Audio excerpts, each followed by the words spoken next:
आजकाल माहिती आहे का तुला, सगळेजण कॅन्सरच्या विषयी बोलत आहेत.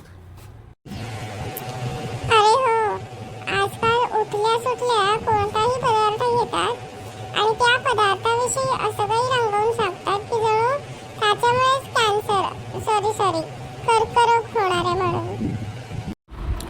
हो ना, परवाच मी एक व्हिडिओ बघितला कशावर, इंस्टाग्रामवर. तर त्याच्यावर एक बाई सांगत होती की म्हणे दूध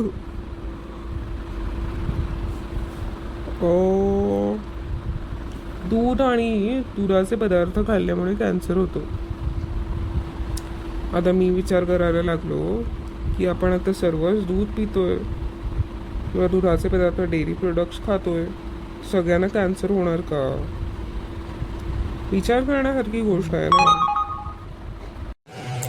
म्हणजे तिचं सांगण्याचं तात्पर्य असेल की आता हल्ली नॅचरल गोष्टी फार कमी मिळत चालल्या आहेत, बरोबर. म्हणजे प्राण्यांपासून जे पूर्वी दूध मिळायचं ते न मिळता हल्ली प्राण्यांपासून जबरदस्ती दूध मिळवलं जातं. म्हणजे आता ती नाही का हॉर्मोन्स आली आहेत, एस्ट्रोजन, परत ग्रोथ हॉर्मोन, परत टेस्टोस्टेरॉन,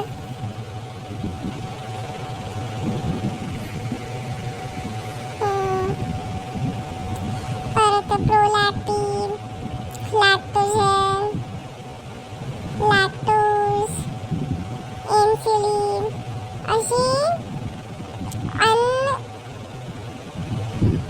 गणित आणि असंख्य हॉर्मोन्स हल्ली प्राण्यांना टोचली जातात आणि त्याच्यामुळे काय होतं, प्राण्यांचं जे नैसर्गिक क्रिया करण्याचं चक्र आहे ते बिघडतं.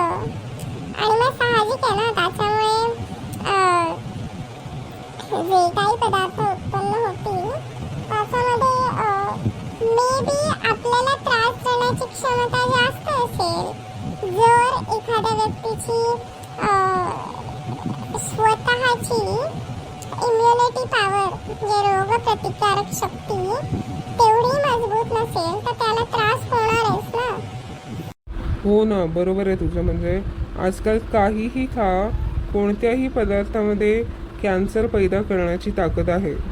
हे जणू असं झालं की पहिलं आपण म्हणायचं गुटखा तंबाखू खाऊ नका, त्याने कॅन्सर होईल. आता असं म्हणावं लागेल की काहीच खाऊ नका, नाही तर कॅन्सर होईल. साधं चहाचं उदाहरण घे. चहा, कॉफी, परत मोमोज, बर्गर, आपला साधा डाळ भात, त्याच्यामध्ये पण हल्ली इतकी भेसळ चालू आहे या सगळ्यात. भेसळ का? तर आजकाल लोकसंख्याच इतकी वाढत चालली आहे की जणू आपल्या लोकांना कळत नाहीये की एवढं राशन किंवा एवढी खाण्याची सामग्री कुठून उत्पन्न करावी, कुठून निर्माण करावी. त्यामुळे मग भेसळयुक्त पदार्थ बाजारात विकले जातात. मग काय, ते तर झालंच, पण त्याचबरोबर कर्करोगाची अजूनही कारणं आहेत, विविध कारणं आहेत. त्याच्यापैकी एक कारण म्हणजे स्ट्रेस, म्हणजे तणाव. जोपर्यंत आपल्या बॉडीमध्ये, आपल्या शरीरामध्ये कोणत्याही गोष्टीचा तणाव किंवा दबाव असतो, त्याच्यामुळे आपलं नैसर्गिक चक्र ते आहे ते ढासळतं. त्यामुळेच नाही का हल्ली मेडिटेशन, योगा, फिटनेसचे असंख्य दिवाणे निघालेत, पैदा झालेत. हो ना, तेच ना. पण आपण स्वतःच आपल्या स्वतःकडे जर दुर्लक्ष करत गेलो तर ही आजाराची लक्षणं दिसणं काही लांब नाही. म्हणूनच तेच ना, म्हणूनच मग नैसर्गिक फिटनेस किंवा काय म्हणतो आपण, नैसर्गिक शरीर आपल्याला आपल्या काबूत कसं ठेवता येईल हे आपल्याच हातात आहे, बरोबर. म्हणजे योग्य व्यायाम, योग्य आहार, योग्य वेळी आहार आणि योग्य शरीराचं संतुलन राखलं कोणताही आजार तुम्हाला स्पर्श करू शकत नाही. आणि दुसरं, आपला इन्फ्लुअन्स पण तेवढा चांगला पाहिजे, बरोबर ना?